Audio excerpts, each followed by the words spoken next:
Hello hello. हाँ जी। Good afternoon ma'am. Good afternoon everyone. एक मिनट रुको जरा, एक सेकंड में दोबारा ज्वाइन करती हूँ, एक मिनट।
ठीक है।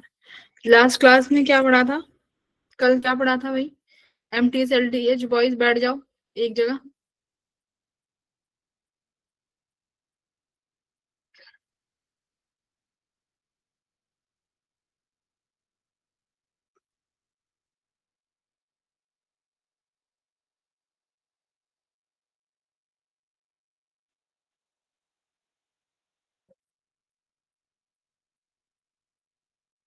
MSB में सिर्फ 3 ही बच्चे हैं। ठीक है। पिछली क्लास में हम लोग न्यूटन्स लॉ ऑफ मोशंस पढ़ रहे थे, वही स्टार्ट करते हैं, ठीक है।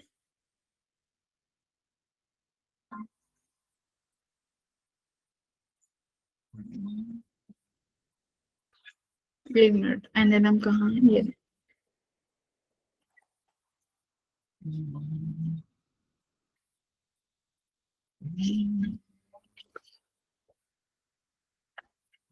हाँ जी।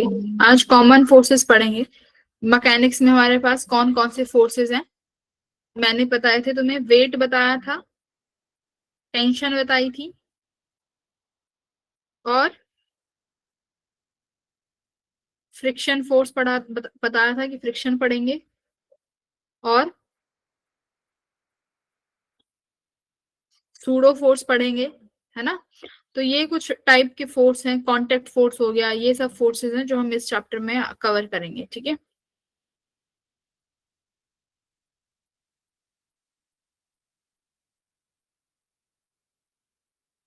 तो सबसे पहले दिया हुआ है वेट। वेट का फोर्स तो सबको पता है, ड्यू टू ग्रेविटेशनल फोर्स हमारे किसी भी ऑब्जेक्ट पर वेट लगता है। एक ऑब्जेक्ट का बस मास क्या रहेगा, मास कांस्टेंट रहता है, वेरी नहीं करता।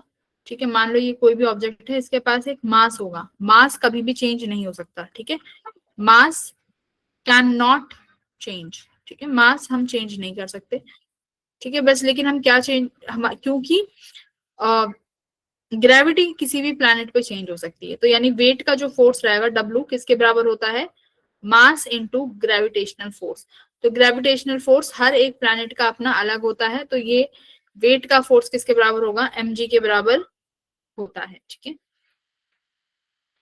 तो डब्ल्यू एम जी। फिर आता है normal reaction force. Normal reaction force क्या होता है बताओ। अगर कोई भी ऑब्जेक्ट किसी भी सरफेस के कांटेक्ट में आ रहा है, जैसे ये ब्लॉक इस ग्राउंड के कांटेक्ट में आ रहा है, तो इस ग्राउंड के कांटेक्ट में आने की वजह से मेरे पास एक फोर्स लगता है परपेंडिकुलरली। याद रखना, परपेंडिकुलरली ये फोर्स लगेगा ड्यू टू कांटेक्ट फोर्स। लिख भी सकते हो नॉर्मल फोर्स क्या है, due to contact between surfaces. ठीक है, सरफेसेस के बीच में कांटेक्ट फोर्स की वजह से हमारे पास ये नॉर्मल रिएक्शन फोर्स लगता है, and perpendicular to the surface लगेगा, सरफेस के परपेंडिकुलर लगेगा। क्लियर। तो जैसे मेरे इस मास के ब्लॉक पे ऊपर एक नॉर्मल लग रहा होगा, किसकी वजह से, ग्राउंड की वजह से। सिमिलरली ग्राउंड पर नॉर्मल फोर्स लग रहा होगा डाउनवर्ड, किसकी वजह से, इस ब्लॉक की वजह से। तो इक्वल एंड ऑपोजिट फोर्सेस हैं और दोनों डिफरेंट बॉडीज पर लगे हैं, तो याद रखना डिफरेंट बॉडीज पर एक्ट करेंगे। ठीक है, डिफरेंस बॉडीज पर एक्ट करेंगे ये फोर्सेस। ओके, तो परपेंडिकुलर लगता है नॉर्मल रिएक्शन फोर्स। और नॉर्मल रिएक्शन फोर्स के एग्जांपल कर सकते हो तुम, जैसे मान लो मैंने यहाँ पर दो ब्लॉक रखे हैं, सपोज बेटा एक ये ब्लॉक ए है और मैंने इसके बराबर में एक ब्लॉक बी रख दिया। क्या ये दोनों ब्लॉक क्या ये दोनों ब्लॉक एक दूसरे के कांटेक्ट में हैं? हाँ, क्या इसके नॉर्मल फोर्स ड्रॉ कर सकते हो आप लोग? एक मिनट,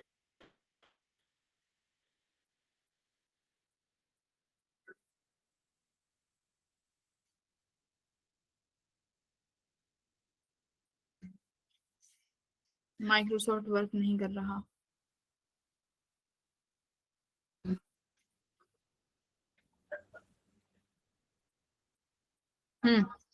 बताओ, अगर ये ए सरफेस बी के साथ में रखा हुआ है, क्या यहाँ नॉर्मल फोर्स है?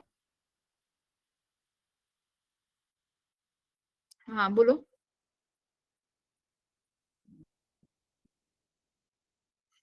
यहाँ पर नॉर्मल फोर्स यानी ए का बी की वजह से नॉर्मल फोर्स, मैं कह रही हूँ find normal force between A and B. क्या ए और बी के बीच में नॉर्मल फोर्स होगा? यहाँ पे ए और बी के बीच में नॉर्मल फोर्स यहाँ होगा जीरो। जीरो क्यों होगा? क्योंकि ए ब्लॉक बी को धक्का नहीं दे रहा, ना बी ब्लॉक ए को धक्का दे रहा है। ठीक है, जब तक हमारे पास यहाँ पर एक ब्लॉक दूसरे को क्या ना करे, एक ब्लॉक दूसरे ब्लॉक को पुश नहीं करेगा, तब तक नॉर्मल फोर्स नहीं लगेगा। देखो अब ग्राउंड पे तुमने इस वजन को रख दिया, तो ये जो मास है, ये जो वेट है, ये क्या कर रहा है, इस ग्राउंड को डाउनवर्ड्स की तरफ पुश कर रहा है ना, तो उसकी वजह से नॉर्मल फोर्स आया। अब ये दोनों साइड में बैठे हैं, आराम से रखे हुए हैं, जब तक ये एक दूसरे को पुश नहीं करेंगे यहाँ पर नॉर्मल फोर्स नहीं लगेगा। तो इनके बीच में नॉर्मल फोर्स कितना है? जीरो है, ये चीज याद रखना। ठीक है, नॉर्मल फोर्स यहाँ कितना हो जाएगा? जीरो। फ्रिक्शन फोर्स क्या होता है? बेसिक अभी पढ़ते हैं फ्रिक्शन फोर्स, तो वरना बहुत डिटेल में पढ़ना पड़ेगा। फ्रिक्शन का बेसिक देख लो क्या होगा। फ्रिक्शन का बेसिक है, अगर मान लो मेरे पास कोई भी ब्लॉक है, ये ब्लॉक आगे मूव कर रहा है, ठीक है, और आपने इसको एक ग्राउंड पे रखा हुआ है, ग्राउंड भी कैसा है? रफ है। ठीक है, रफ ग्राउंड है, रफ सरफेस पे रखा हुआ है। अगर आप रफ सरफेस पे रख रहे हो और इसको आगे बढ़ा रहे हो, तो फ्रिक्शन कहाँ एक्ट करता है बेटा? फ्रिक्शन एक्ट करेगा रिलेटिव मोशन को अपोज करने में। फ्रिक्शन कहाँ लगता है? It oppose the relative motion. किसको अपोज करेगा? ये रिलेटिव मोशन को अपोज करता है। अगर आपके ब्लॉक की टेंडेंसी आगे है मूव करने की, तो ये कहाँ लगेगा? पीछे की तरफ लगेगा। तो ये भी एक तरीके का क्या है? कांटेक्ट फोर्स है। लेकिन ये कैसे लगता है? Along the horizontal. ये हॉरिजॉन्टल लगेगा, जैसे नॉर्मल परपेंडिकुलर लग रहा था, तो फ्रिक्शन अलोंग द सरफेस लगेगा, अलोंग द सरफेस। ठीक है, तो फ्रिक्शन की मैक्सिमम वैल्यू होती है, तो फ्रिक्शन की मैक्सिमम वैल्यू को हम क्या लिख सकते हैं? Mu S into N, normal force. Mu S क्या होता है मेरे पास? Static friction. ये क्या होगा? ये अभी जब फ्रिक्शन पढ़ेंगे तब पढ़ेंगे, अभी नॉर्मल पढ़ लो। Static friction. स्टैटिक फ्रिक्शन क्या होता है बेटा? अगर कोई ब्लॉक रखा हुआ है, मान लो ये ब्लॉक रखा हुआ है सरफेस पे, तुम इस ब्लॉक को उठा के पटकना चाहते हो किसी और सरफेस पे, मान लो यहां से उठा के इस ब्लॉक को यहां रखना चाहते हो, तो यहां रखने के लिए बेटा इस ब्लॉक को आप पुश करोगे कुछ फोर्स से, कुछ एफ फोर्स लगाओगे इस ब्लॉक पे जिसका मास एम है, करेक्ट?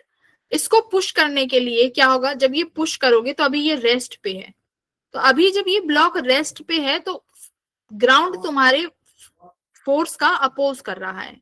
तो जब भी अगर मेरे पास कोई भी ब्लॉक रेस्ट पे होगा और जब ग्राउंड की वजह से फ्रिक्शन लगेगा, उस फ्रिक्शन को बोलते हैं स्टैटिक फ्रिक्शन। ठीक है, स्टैटिक फ्रिक्शन यानी अगर आप किसी रेस्ट वाली चीज को चलाना चाह रहे हो तो जब फ्रिक्शन आता है वो आता है स्टैटिक फ्रिक्शन। क्लियर हुआ? फिर एक आता है काइनेटिक फ्रिक्शन। काइनेटिक फ्रिक्शन क्या होता है बेटा? जब ऑब्जेक्ट एक बार चलना शुरू कर दे, मान लो ये अब जब तुमने इसको फोर्स लगा दी तो ये यहां से चलना शुरू कर देगा, ये ऑब्जेक्ट यहां से चलना शुरू कर रहा है, तो ये जब चलना शुरू कर रहा है तो ग्राउंड जब इस फोर्स को अपोज कर रहा है तब कौन सा फ्रिक्शन लगेगा बेटा? तब लगेगा काइनेटिक, काइनेटिक फ्रिक्शन। अब याद रखना जो काइनेटिक फ्रिक्शन है इसकी वैल्यू स्टैटिक फ्रिक्शन से लेस होती है, स्टैटिक फ्रिक्शन से कम होती है। क्यों कम होती है? किसी, तुमने ये सुना भी होगा कि किसी रेस्ट वाली चीज को चलाना मुश्किल है, अगर चलती हुई चीज है तो वो चल जाएगी, है ना? रेस्ट वाली चीज को चलाना मुश्किल का काम है। क्यों? क्योंकि स्टैटिक फ्रिक्शन ज्यादा है, यानी जो ग्राउंड तुम्हारा अपोज कर रहा है तुम्हारे फोर्स का वो ज्यादा होगा। ठीक है, ये चीज याद रखनी है। फ्रिक्शन हमेशा अपोजिट डायरेक्शन में लगता है। फिर आती है टेंशन की फोर्स। टेंशन क्या होती है? टेंशन कैसी फोर्स है? पहली बात तो याद रखना, tension is a electromagnetic force.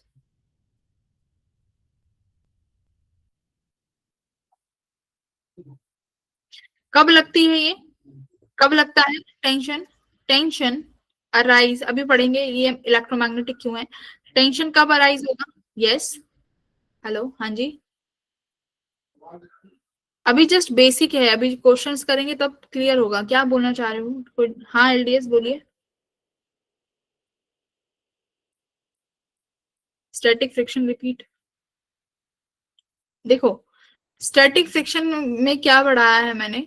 Static friction बताया है मैंने कि अगर कोई भी ऑब्जेक्ट अगर रेस्ट पे है, मान लो यहाँ पर एक ब्लॉक रखा हुआ है जिसका मास एम है, ठीक है, ये ग्राउंड है, ये, और ये कैसा ग्राउंड है? रफ सरफेस है, ठीक है, ये रफ सरफेस है। अगर ये अब रेस्ट पे है तो बेटा आप मूव कराने के लिए कुछ फोर्स लगाओगे। मान लो आपने 2 न्यूटन की फोर्स लगाई, आपने देखा होगा जब भी कोई ऑब्जेक्ट मूव नहीं होता, ठीक है, अगर आप एफ 2 न्यूटन की फोर्स लगा रहे हो तब भी ये ऑब्जेक्ट मूव नहीं हुआ। क्यों नहीं हुआ? क्योंकि ये जो फ्रिक्शन है ना, इस फ्रिक्शन की वैल्यू कहीं ना कहीं 2 न्यूटन से तो ज्यादा होगी। ठीक है, मान लो आपने 3 न्यूटन की फोर्स लगाई तब भी ये फ्रिक्शन, तब भी तुम्हारा ये ऑब्जेक्ट चल के नहीं दे रहा। फिर आपने 4 न्यूटन की फोर्स लगाई तब भी ये फ्रिक्शन चल के, तब भी तुम्हारा ये ऑब्जेक्ट चल के नहीं दे रहा। इसका मतलब इस फोर्स को कौन अपोज कर रहा है? फ्रिक्शन फोर्स, जो कि इसके अपोजिट लग रहा है। ठीक है, अब मान लो मैं कहती हूँ ये जो फ्रिक्शन है इसकी मैक्सिमम वैल्यू होती है ना भाई, एक वैल्यू तो होगी फ्रिक्शन की मैक्सिमम। इस फ्रिक्शन की वो मैक्सिमम वैल्यू मैं कह देती हूँ 5 न्यूटन है।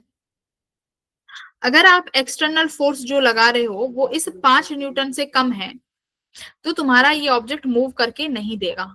ठीक है, क्यों? क्योंकि फ्रिक्शन की वैल्यू ज्यादा है। जैसे ही आप एफ एक्सटर्नल को किससे ज्यादा कर दोगे? फ्रिक्शन से ज्यादा कर दोगे तो ऑब्जेक्ट मूव करना शुरू कर देगा।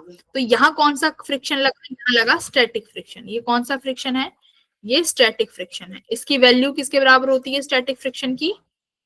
म्यू एस, म्यू क्या है इसका? Coefficient multiply by normal force. N क्या है? Normal force. जब क्वेश्चंस करेंगे, जब फ्रिक्शन पढ़ेंगे डिटेल में तब देखेंगे। ठीक है,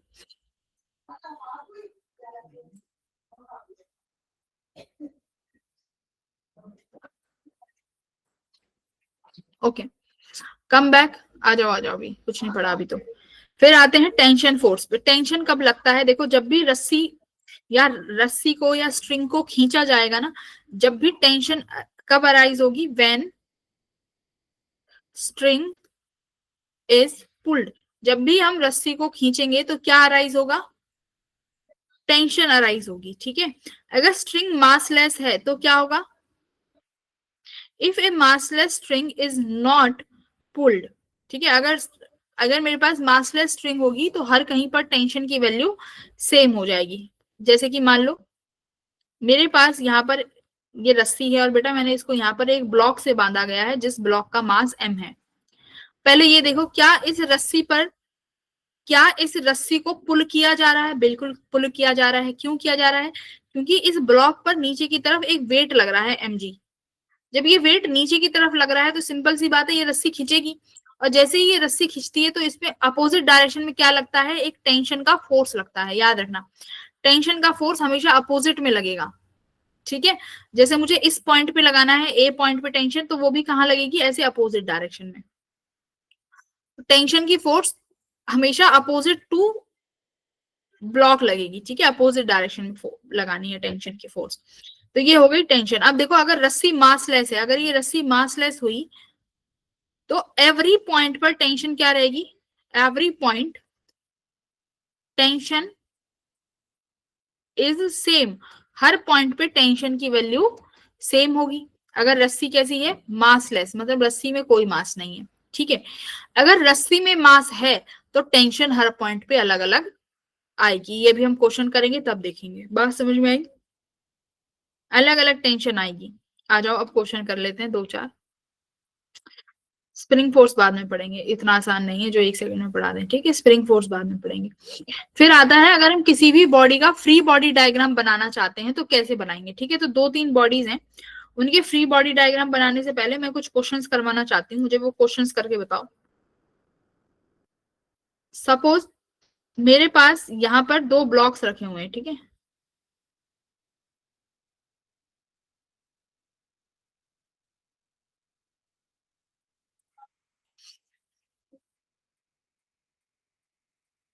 बेटा ये तो स्फेयर ए है और ये स्फेयर बी है। क्या ये एक दूसरे पर नॉर्मल फोर्स लगा रहे होंगे? पहले तो यस और नो बताओ। क्या ये दोनों स्फेयर एक दूसरे पर नॉर्मल फोर्स लगाएंगे? ये स्फेयर है, ठीक है, स्फेयर जैसा बना देती हूँ।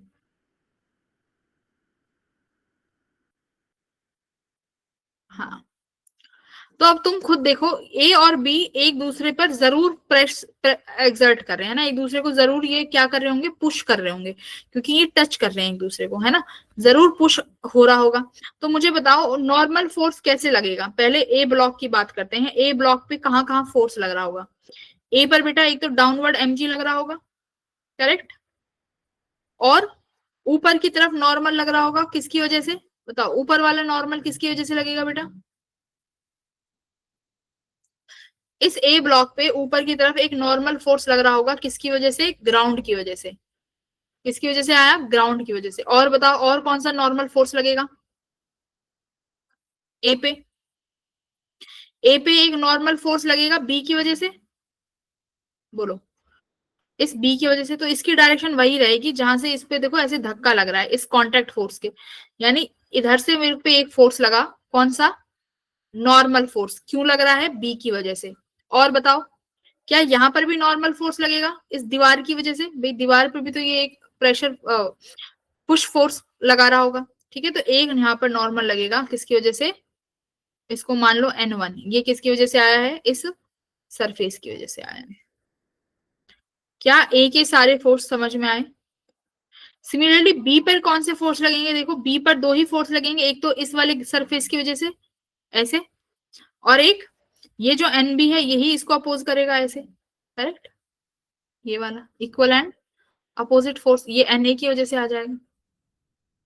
तो हमारे इस तरीके से फोर्सेस लग रहे होंगे इन पर। ये नॉर्मल फोर्स का डायग्राम है, बताओ।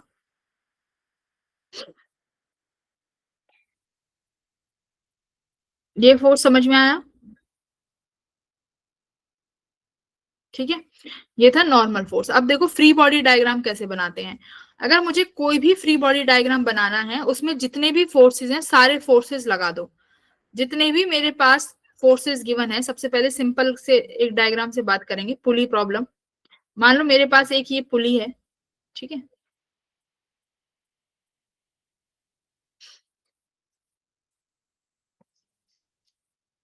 इससे मैंने दो वेट टांगे हुए हैं। एक वेट है मान लो 5 किलो का, और एक ये वेट है बेटा 2 kg का।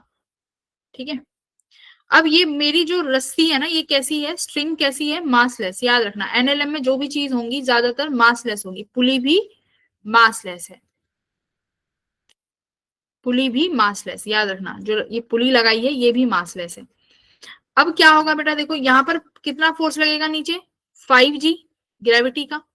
यहाँ नीचे लगेगा कितना फोर्स, 2G, है ना, 5G नीचे, 2G नीचे। अब इस 5G पे टेंशन लगेगी ऊपर की तरफ, टी। टेंशन टी ऊपर लगेगी कि नहीं लगेगी, टेंशन टी लगेगी। सिमिलरली इस वाले यहाँ पर भी टेंशन टी लगेगी ऊपर की तरफ। ठीक है, लेकिन मुझे बताओ ये रस्सी झुकेगी किसकी तरफ, जो स्ट्रिंग होगी वो किसकी तरफ झुकेगी, 5 किलो की वजह से डाउनवर्ड डायरेक्शन में झुक जाएगी ना। तो मान लेते हैं 50 kg का जो वेट है, 5G का जो वेट है, उसकी वजह से एक्सेलरेशन आ गई डाउनवर्ड्स में। तो बेटा ये 2 kg का ब्लॉक कहाँ उठेगा, 2 kg का ब्लॉक ऊपर की तरफ उठ जाएगा, कितने एक्सेलरेशन से, सेम एक्सेलरेशन से, ए से। ठीक है, इस पॉइंट पर टेंशन निकालोगे तो ऐसे डाउनवर्ड लग रही होगी, इस पॉइंट पर टेंशन निकालोगे तो ऐसे लग रही होगी अवे, क्योंकि जिस पॉइंट पर टेंशन निकालनी है उससे अवे में उसकी फोर्स की डायरेक्शन आती है। अब मेरे को निकालना है कि ये एक्सेलरेशन कितनी है। तो एक्सेलरेशन का फॉर्मूला क्या होता है बेटा, नेट फोर्स अपॉन टोटल मास। बस ये चीज याद रखना, नेट फोर्स अपॉन टोटल मास। मुझे बताओ इस पर नेट फोर्स कितना लग रहा है बेटा, इस ब्लॉक पे नेट फोर्स कितना लग रहा है, 50 kg का और 20 kg का, बोलो। यहाँ पर नेट फोर्स कितना लग रहा है,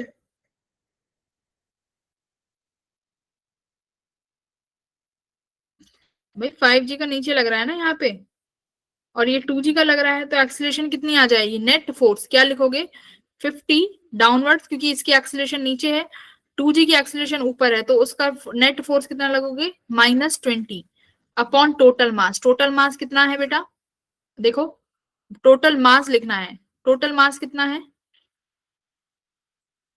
भाई फोर्स का फॉर्मूला एम में होता है ना, तो एक्सीलरेशन क्या होगा, फोर्स अपॉन मास।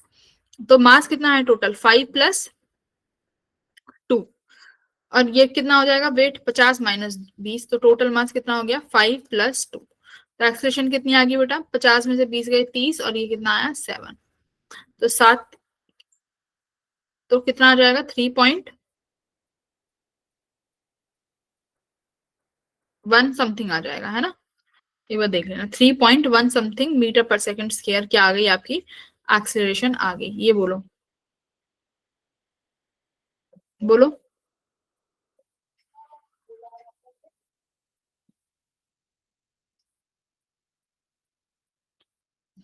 ठीक है, तो क्या करने का, बस तुम्हें सारे फोर्सेस बनाने का, नेट फोर्स अपॉन टोटल मास। क्लियर हुआ।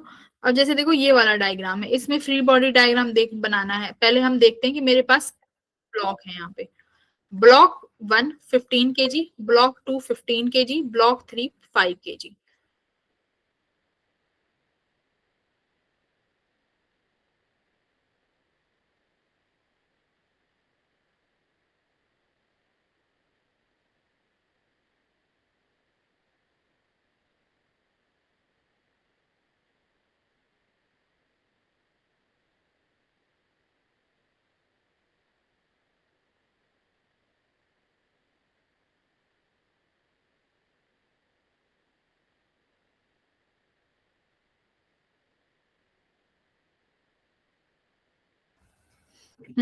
हेलो, कहाँ थे हम।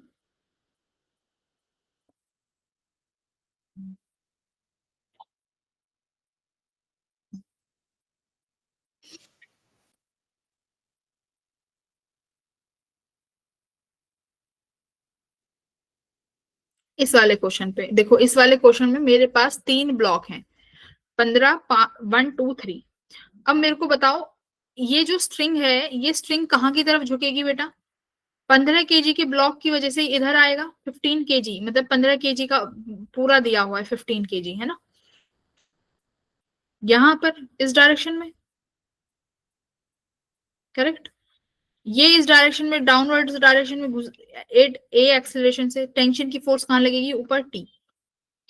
ये वाला ब्लॉक टी टेंशन से यहाँ आएगा, सिमिलरली यहाँ पर टेंशन टी ऐसे लगेगी। इस वाले ब्लॉक पर टेंशन टी ऊपर होगी, यहाँ पर नीचे वेट लग रहा होगा कितना? mg। मान लो ये m2g है, यहाँ पर m1g है। मैं तुमसे कहती हूँ कि बेटा अब ये 5 किलो वाला ब्लॉक ऊपर उठेगा कितनी एक्सेलरेशन से? सेम एक्सेलरेशन से, क्योंकि एक्सेलरेशन तो सेम ही रहेगी। अब मैं तुमसे कहती हूँ मुझे एक्सेलरेशन बताओ, तो तुम एक्सेलरेशन के लिए क्या फॉर्मूला लगाओगे? Net force upon total mass. लगाओ एक्सेलरेशन अपॉन नेट,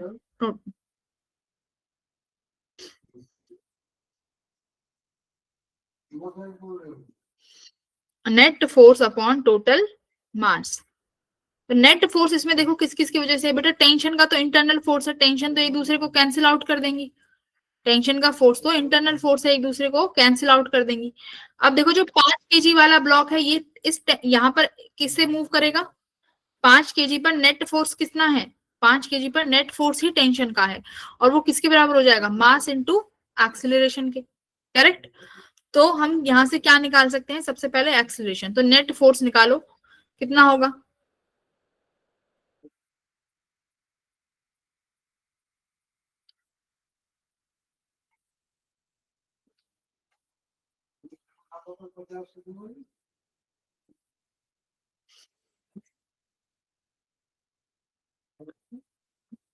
तो यहाँ पर नेट फोर्स लिखोगे 150, 15 किलो पे 150 माइनस, इस पर कितना हो जाएगा बेटा? 5 kg पर ऊपर की तरफ, 5 kg 50 हो जाएगा, माइनस का टोटल मास कितना है? 15 प्लस 5 प्लस 5, तो 150 में से 50 गए तो कितना बचा? 100। यहाँ कितना आया? 15 20 25, तो कितना बना ये? 4, है ना। तो एक्सेलरेशन कितनी आई बेटा? 4 मीटर पर सेकेंड क्लियर। मैं तुमसे कहूं कि 5 kg पर कितना फोर्स लग रहा होगा, बताओ? Find the force on 5 kg। तो क्या कर दोगे आप? Find the force on 5 kg, इसका मास 5 है, एक्सीलरेशन इस पर भी कितनी लग रही होगी? 4, तो इस पर कितना फोर्स लग रहा है बेटा? 20 न्यूटन का। बात समझ में आई? इस पर कितना फोर्स लग रहा है? 20 न्यूटन का फोर्स लग रहा है। तो अगर मैंने एक्सीलरेशन निकाल ली तो मैं कुछ भी निकाल सकती हूँ। मैं तुमसे कहूँ कि मुझे टेंशन बता दो, टेंशन निकाल लोगे? टेंशन निकाल सकते हो? देखो टेंशन कैसे निकाल सकते हो? यहाँ पर कितना फोर्स लग रहा है? 50 का। ऊपर क्या लग रही है? टेंशन। ये ब्लॉक ऊपर मूव कर रहा होगा ड्यू टू एक्सिलरेशन, है ना, क्योंकि 50 kg वाला इसको नीचे खींच रहा है एक्सिलरेशन ए से। अब देखो मैं एक चीज सिखाती हूँ। अब एक्सिलरेशन का साइन ऊपर है तो मतलब बेटा टेंशन की फोर्स बड़ी होगी, बात याद रखना। एक्सिलरेशन का साइन ऊपर है मतलब टेंशन की फोर्स बड़ी होगी। टेंशन में से ये 50 माइनस करो, इक्वल्स टू में क्या लिखोगे? देखो फॉर्मूला क्या होता है? F net equals to mass into acceleration, सिखाया था। एफ नेट, ऊपर टेंशन की फोर्स बढ़ी है तो टेंशन में से डाउनवर्ड फोर्स माइनस करेंगे, tension minus 50 equals to 5a। Acceleration कितनी निकाली है अभी? एक्सिलरेशन कितनी निकाली है? 4, तो 5 4 जा 20, तो टेंशन की फोर्स कितनी आई मेरे बेटा? 70, 70 आई क्या? 70 न्यूटन।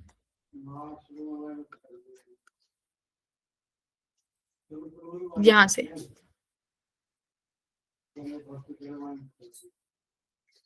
एक सेकेंड, है ना।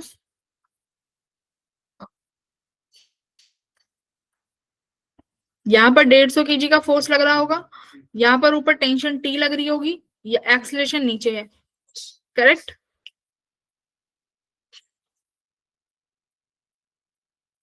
निकाल लेंगे। इस तरीके से हम क्या कर सकते हैं, ये एफबीडी बना सकते हो किसी भी डायग्राम का। ठीक है।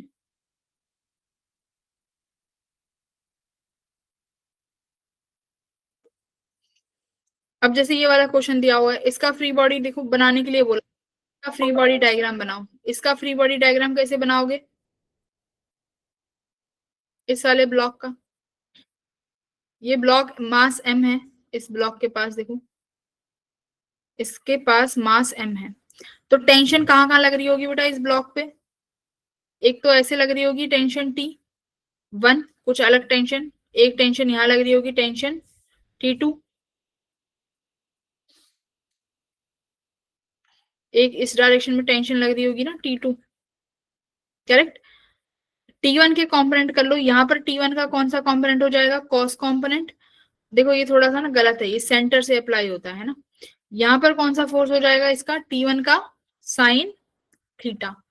m की वजह से नीचे कौन सा फोर्स लग रहा होगा? mg force, correct. और अगर ये सब इक्विलिब्रियम में है, देखो बस टेंशन के कंपोनेंट करें, अगर ये सब इक्विलिब्रियम में है तो mg किसके बराबर हो जाएगा? T1 साइन थीटा के। और T2 किसके बराबर हो जाएगा बेटा? T1 कॉस थीटा के, अगर ये सब किस में है? इक्विलिब्रियम में है। तो x डायरेक्शन के फोर्सेस को बराबर कर दो और y डायरेक्शन के फोर्सेस को बराबर कर दो। जैसे T1 कॉस थीटा को T2 के बराबर कर दिया, क्योंकि ये कैसा फोर्स है? y डायरेक्शन का। T1 साइन थीटा mg के बराबर कर दिया, सॉरी ये x डायरेक्शन का होगा, है ना, x डायरेक्शन का। T1 साइन थीटा mg के बराबर कर दो, ये y डायरेक्शन के फोर्स है। तो ये कब होता है? जब किस में हो हमारा सिस्टम? इक्विलिब्रियम में हो, ठीक है। अगर इक्विलिब्रियम में हो तो सारे जो फोर्सेस हैं उनको क्या कर सकते हो आप? बराबर बैठा सकते हो।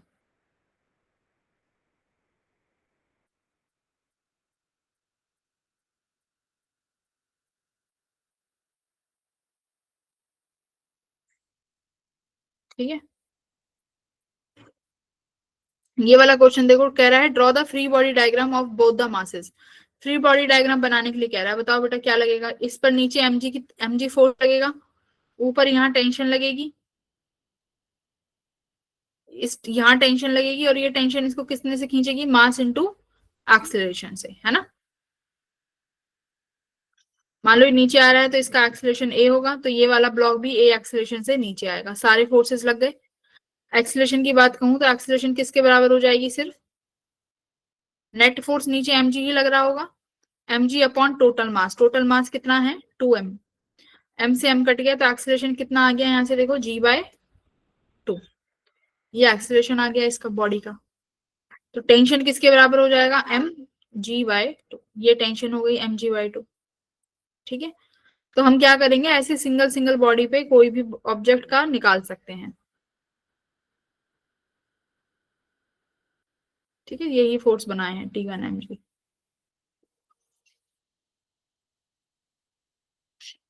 इक्विलिब्रियम क्या कह रहा है? अगर कोई भी external forces F net zero हो जाए तो क्या बोलेंगे? एफ नेट जीरो हो जाए तो एफ नेट बेटा यहाँ पर एक्स डायरेक्शन में भी क्या होगा देखना पड़ेगा, और वाई डायरेक्शन में भी। तो दोनों डायरेक्शन में अगर मेरे पास फोर्सेस जीरो हो जाते हैं एफ नेट, तो सिस्टम किस में हो जाएगा? System should be in equilibrium. तो सिस्टम किस में कहलाया जाएगा? इक्विलिब्रियम में कहलाया जाएगा, ठीक है। जैसे यहाँ पर बताओ, अगर पार्टिकल इक्विलिब्रियम में है तो कैसे बनाओगे? ये वाला F1 इधर की तरफ लग रहा है, F2 ऊपर लग रहा है, बट F3 को किसी एंगल पे लगा दिया। अगर F3 एंगल पे है, कितने डिग्री पे? 60 डिग्री पे, और ये सिस्टम इक्विलिब्रियम में है, इसका मतलब F3 का ये वाला कंपोनेंट कौन सा होगा? F3 का cos 60 डिग्री, और यहाँ डाउनवर्ड में क्या बनेगा? सॉरी ऊपर F2 था, F3 का sin 60। ये सब इक्विलिब्रियम में है। तो इक्विलिब्रियम में कैसे लिखोगे? सबसे पहले x डायरेक्शन में लगाओ, x में F1 किसके बराबर हो जाएगा? F3 cos 60 के, ठीक है। तो ये इक्विलिब्रियम कंडीशन हो गई। फिर y डायरेक्शन में लगाओ, y डायरेक्शन में F2 है, वो किसके बराबर हो जाएगा? F3 sin 60 के, ठीक है। तो ये F2 हो गया, क्लियर। इस तरीके से आ जाएंगी इक्विलिब्रियम पोजीशंस। नेट फोर्स सब कुछ जीरो के बराबर हो जाएगा, F1 plus F2 plus F3। ये वाला क्वेश्चन एक बार ट्राई करो सारे बच्चे।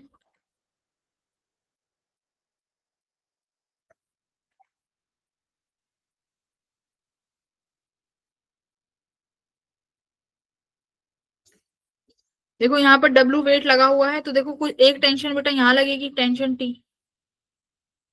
T1, एक टेंशन यहाँ लगेगी, टेंशन T2। हॉरिजॉन्टल के साथ ये वर्टिकल कंपोनेंट है,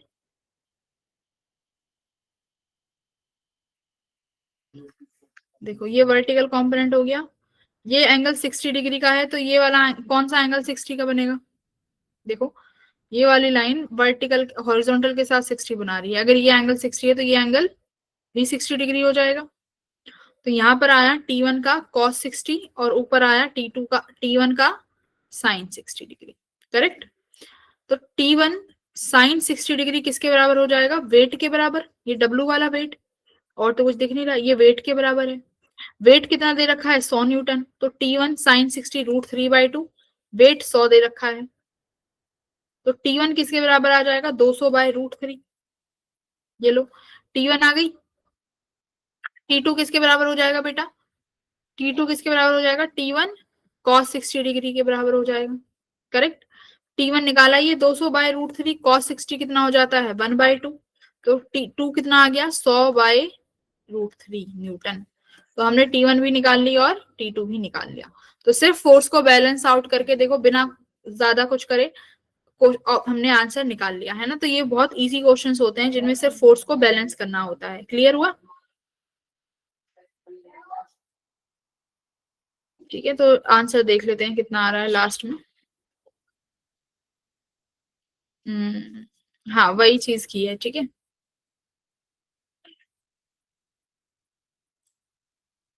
ओके, एक क्वेश्चन करके दिखाओ तुम लोग, बेटा एक क्वेश्चन करना। आ, यहाँ पे करो, एक क्वेश्चन है तुम्हारे लिए मेरे पास। ये ब्लॉक एक पुली से जुड़ा हुआ है, ठीक है। यहाँ पर एक 10 kg का मास है, यहाँ पर 100 न्यूटन है, ठीक है। मुझे एक्सेलरेशन बताओ यहाँ पर कितनी होगी। Question number 1, find acceleration, everyone find acceleration. क्या फॉर्मूला यूज करोगे, नेट फोर्स अपॉन टोटल मास, नेट फोर्स अपॉन टोटल मास करो बेटा यूज, फटाफट। एक लाइन का आंसर है, एक लाइन। नेट फोर्स देखो कौन कौन से हैं।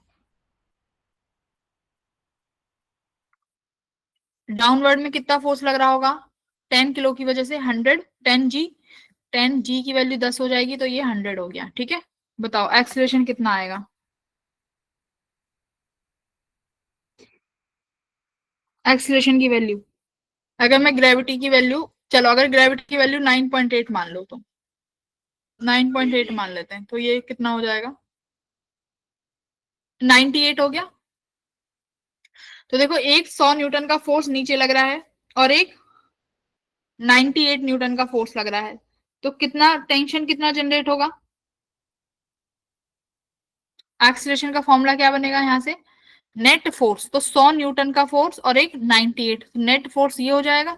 टोटल मास कितना है, सिर्फ मास मेरे पास सिर्फ 10 किलो है, तो 100 में से 98 गए तो 2/10, तो कितना आया एक्सीलरेशन, 0.2 मीटर पर सेकेंड स्क्वायर। बताओ ये किस किसने सही किया है, सही आया ये। हम्म, ठीक है।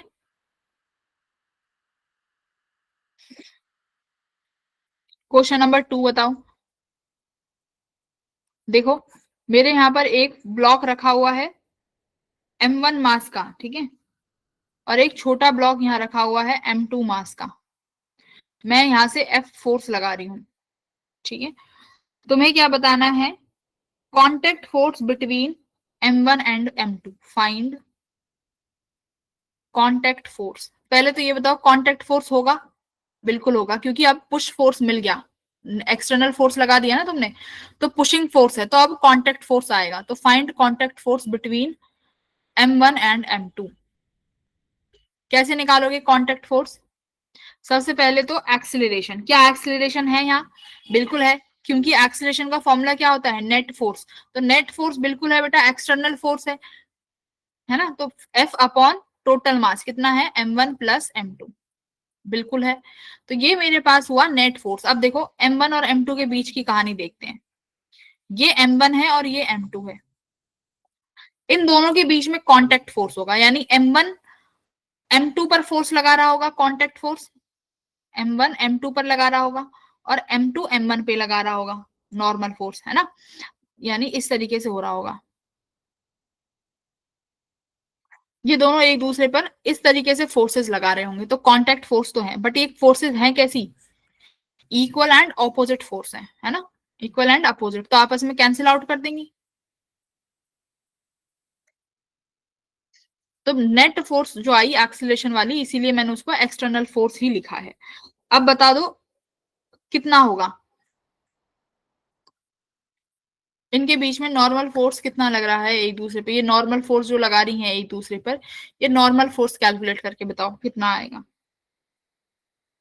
M2 का फ्री बॉडी डायग्राम बना लो ना, ये मेरा M2 फोर्स है बेटा, करेक्ट। M2, M2 पर कौन कौन से फोर्स लग रहे हैं बताओ। M2 पर M1 धक्का लगा रहा होगा, जिसकी वजह से हम नॉर्मल फोर्स बोल रहे हैं। FBD बना रही हूँ M2 का।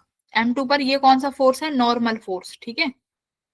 किसकी वजह से, M1 की वजह से। और कौन सा फोर्स है, एक ये एक्सटर्नल फोर्स लग रहा होगा,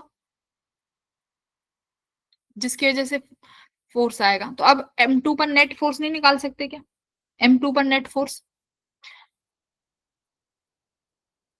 M2 पर नेट फोर्स कितना होगा। अच्छा, M2 पे तो F एक्सटर्नल है ही नहीं, एम M2 पर F एक्सटर्नल तो है ही नहीं। M2 पर कितना आएगा, एक्सेलरेशन आएगी सिर्फ इसकी, एक्सेलरेशन दोनों ब्लॉक्स की सेम रहेगी, दोनों ब्लॉक साथ में मूव करेंगे। तो क्या लिख दोगे, F नेट किसके बराबर है, मास इनटू एक्सेलरेशन के लिए किसका मास, M2 का मास। और यही F नेट किसके बराबर है, नॉर्मल फोर्स। तो नॉर्मल फोर्स किसके बराबर हो गया, M2। एक्सेलरेशन कितनी निकाली है तुमने, F upon M1 plus M2। यही नॉर्मल फोर्स है किस पर, M2 पर। M2 का नॉर्मल फोर्स कितना आया, मास इंटू एक्सेलरेशन, ठीक है। और यही इसके बराबर बनेगा एफ नेट के बराबर। ये किसको समझ में आया पहले बोलो।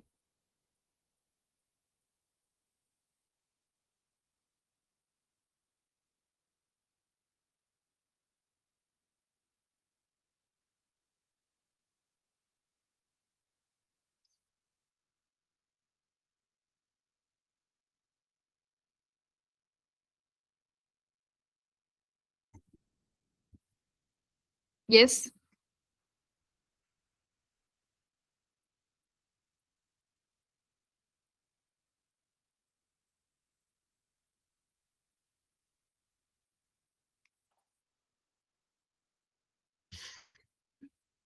हाँ अमृत सर बोलो।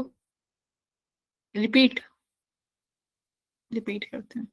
रिपीट क्या करना है इसमें, देखो इसमें तुम्हारे पास दो ब्लॉक हैं M1 और M2, ठीक है। M1 और M2 दो ब्लॉक हैं, इनके बीच में मैंने बोला है कि कितना नॉर्मल फोर्स लग रहा है, मुझे ये बताओ इनके बीच में कितना नॉर्मल फोर्स है, आप ये बताइए। अब नॉर्मल फोर्स आया क्यों है, क्योंकि एक्सटर्नल फोर्स की वजह से ये दोनों ब्लॉक एक दूसरे को पुश करेंगे, तो नॉर्मल फोर्स आएगा। सबसे पहले एक्सेलरेशन निकाल लो। अब देखो एक्सेलरेशन क्या होगा, दोनों ब्लॉक साथ में मूव करेंगे, कभी भी दो ब्लॉक्स को साथ में रखना और उन पर फोर्स लगाना, दोनों ब्लॉक साथ में ही मूव करेंगे, तो इसका मतलब M1 और M2 दोनों सेम एक्सेलरेशन से मूव कर रहे हैं, ठीक है। एक्सेलरेशन का मैंने तुम्हें फॉर्मूला बताया था, net force upon total mass, तो net force upon total mass का ही मैंने यहाँ पर फॉर्मूला लिखा है, ये देखो, F net upon total mass. तो एफ नेट एक ही फोर्स था, कौन सा, एक्सटर्नल फोर्स, तो एफ लिख दिया, total mass M1 plus M2, तो मेरे पास एक्सेलरेशन आ गई। अब बात करते हैं M2 का नॉर्मल फोर्स। तो अब देखो M2 पर कौन सा फोर्स लग रहा है, तो ये M2 का FBD बनाया है। M2 पर नॉर्मल फोर्स लग रहा है, किसकी वजह से, M1 की वजह से, तो डायरेक्शन ऐसे ही होगी। देखो ये M2 है, इस पर ये नॉर्मल फोर्स की डायरेक्शन है, किसकी वजह से, M1 की वजह से, ठीक है। और क्या होगा, F जो फोर्स लगाया है उसकी वजह से एक्सीलरेशन है ना आगे की तरफ, बस। तो मेरा एफ नेट किसके बराबर होता है, according to second equation of motion, F net equals to mass into acceleration. M2 का फोर्स निकाल रहे हो तो मास M2 का, और एक्सीलरेशन निकाली है वो एक्सीलरेशन आ जाएगी। और यही फोर्स किसके बराबर है, यही तो नॉर्मल फोर्स है, यही तो नॉर्मल फोर्स है, करेक्ट। अगर मैं तुमसे कहूं M1 का निकाल के बताओ, देखो अब M1 का फ्री डायग्राम कैसे बनाओगे मुझे बताओ। यहीं से मैं तुमसे कहती हूँ बेटा M1 का फ्री बॉडी डायग्राम बनाओ। तो M1 ऐसे है, M1 पे F एक्सटर्नल ऐसे लग रहा है, M1 पर M2 की वजह से नॉर्मल फोर्स ऐसे लगेगा, नॉर्मल फोर्स, ठीक है। तो नेट एक्सीलरेशन कहीं यहाँ आएगी, क्योंकि F एक्सटर्नल ज्यादा है। तो M1 का कैसे लिखोगे नेट फोर्स, देखो M1 का नेट फोर्स लिखोगे F net equals to mass into acceleration, mass किसका, M1 का, एक्सीलरेशन। अब F नेट क्या है, F नेट लिखोगे F external minus normal force equals to m1 into acceleration. Correct. अब n2 किसके बराबर होगा, निकालो n2 किसके बराबर होगा। n2 हो जाएगा m f external minus m1 है, हाँ या ना। अब देखो लिखो यहाँ पर n2 equals to f external कितना है, f है, तो f को f रहने दो, minus m1 into acceleration, acceleration कितनी निकाली थी, f upon m1 plus m2। जरा f को कॉमन निकाल लो बाहर, m1 प्लस m2 का क्या ले लो, साइन। यहाँ क्या बचेगा, m1 plus m2 minus m1, m1 से m1 कट गया, तो किसके बराबर आया नॉर्मल सेकंड फोर्स, देखो n2 किसके बराबर आया, m2f upon m1 plus m2। Correct. और नॉर्मल क्या आया था, एक सेकेंड, m2 कैसे आ गया ये, हाँ नॉर्मल फोर्स तो सेम ही रहेगी ना। नॉर्मल फोर्स मैंने क्या बोला था, नॉर्मल फोर्स इंटरनल फोर्सेस है जो कि क्या रहने वाली है, सेम रहने वाली है। तो देख लो यहाँ से भी नॉर्मल फोर्स कितनी आई है, m2 upon f upon m1 plus m2, और m1 से निकाली थी तो m2 से निकाली थी तो भी यही आई थी, क्यों, क्योंकि नॉर्मल फोर्सेस कैसी हैं, इक्वल एंड ऑपोजिट फोर्सेस, तो इनकी वैल्यू सेम आई है। तो m2 से निकाली तो भी सेम, m1 से निकाली है तो भी सेम आई है। क्लियर। दोनों ऑब्जेक्ट से करके दिखा दिया, m2 से ये रहा, m1 से ये रहा। n1 और n2 बराबर है, ये याद रखना, ये जो n2 यहाँ निकाला है और n1 वहां निकाला है, ये दोनों बराबर हैं, क्योंकि normal forces equal and opposite होती है ना।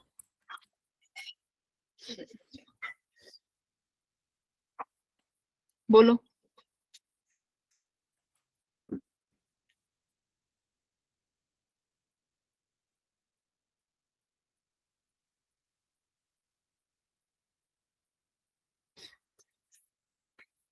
एक और करोगे,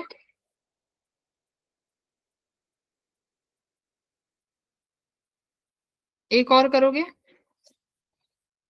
क्वेश्चन।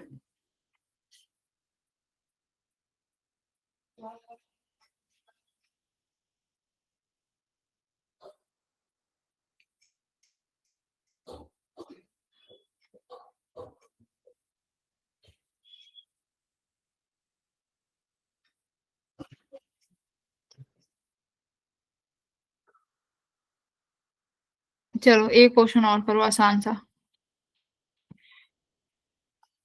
देखो अब इंक्लाइंड प्लेन का ले लेते हैं। देखो अगर कोई ऑब्जेक्ट इंक्लाइंड प्लेन पे रखा हुआ है तो बेटा उस पे कौन कौन से फोर्सेस लगेंगे, एक बार इंक्लाइंड प्लेन का एफबीडी डायग्राम समझ लो। ठीक है, जैसे मेरा ये ऑब्जेक्ट इंक्लाइंड प्लेन पे रखा हुआ है, ठीक है, इसका मास m है।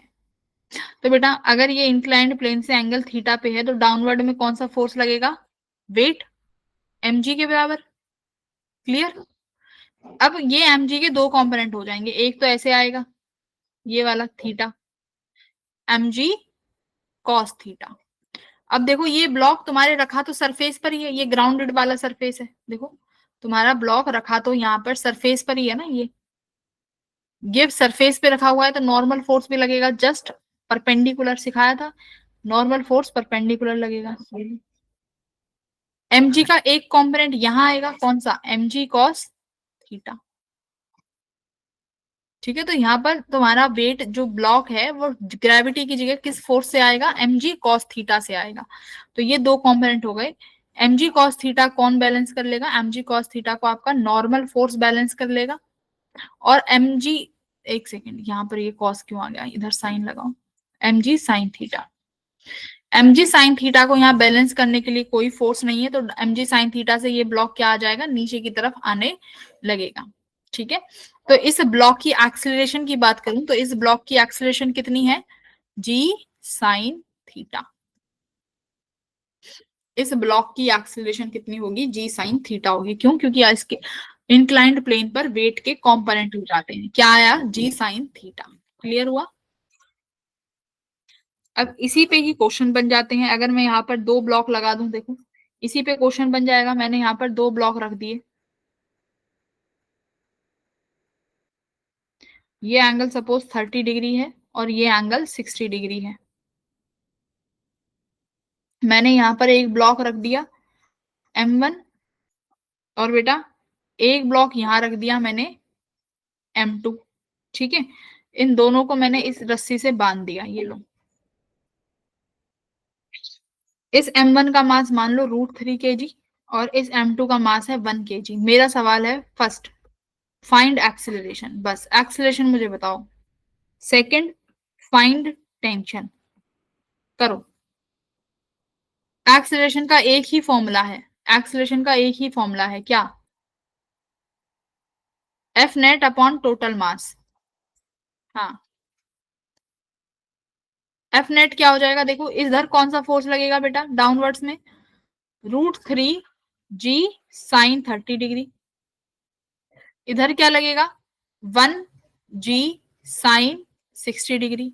देखो कौन सा वाला वेट ज्यादा है, कौन ज्यादा है? sin 60 डिग्री √3/2 हो जाएगा, तो ये कितना हो जाएगा? 10√3/2, यानी ये आया 5√3। ये कितना हो जाएगा? √3 ग्रेविटी की वैल्यू 10, sin 30 कितना हो जाएगा? 1/2। तो ये, हाँ, दोनों 5√3 आ गए, ऐसे तो नहीं हो सकता।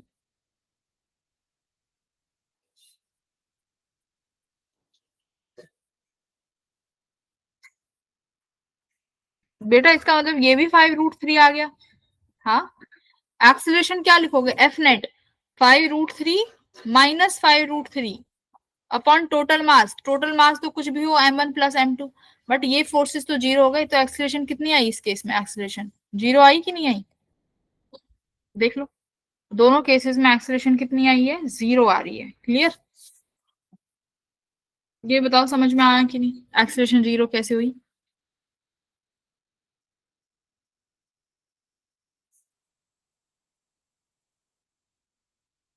कौन सा नोट नहीं किया? ठीक है, आज ये नोट करने की, ये लो, ये कर लो नोट। ये समझ, तुम क्लास में बैठ के समझा करो। ये NLM मैकेनिक्स है, मैकेनिक्स में नोट करने की कोई जरूरत नहीं होती। मैकेनिक्स में कोई थ्योरी थोड़ी है, मैकेनिक्स में कोई फिजिक्स नोट करने की जरूरत नहीं होती मैकेनिक्स में। ठीक है, जब नोट करने की चीजें आती हैं तो टीचर्स बता देते हैं, ये तो तुम समझने की चीजें हैं। अगली क्लास में मिलेंगे, मैं कुछ और क्वेश्चन सॉल्व कराऊंगी। आज तुम्हें बेसिक आइडिया दिया है FBD का, कि फ्री बॉडी डायग्राम कैसे बनाए जाते हैं। ठीक है, तो थोड़ा न्यूटन्स का सेकंड लॉ ही काम आने वाला है। F net equals to MA, हर कहीं वही लगेगा, बस आपको F नेट निकालना है। ठीक है, तो कल अगली क्लास जब भी होगी तब मिलते हैं एवरीवन, बाय बाय।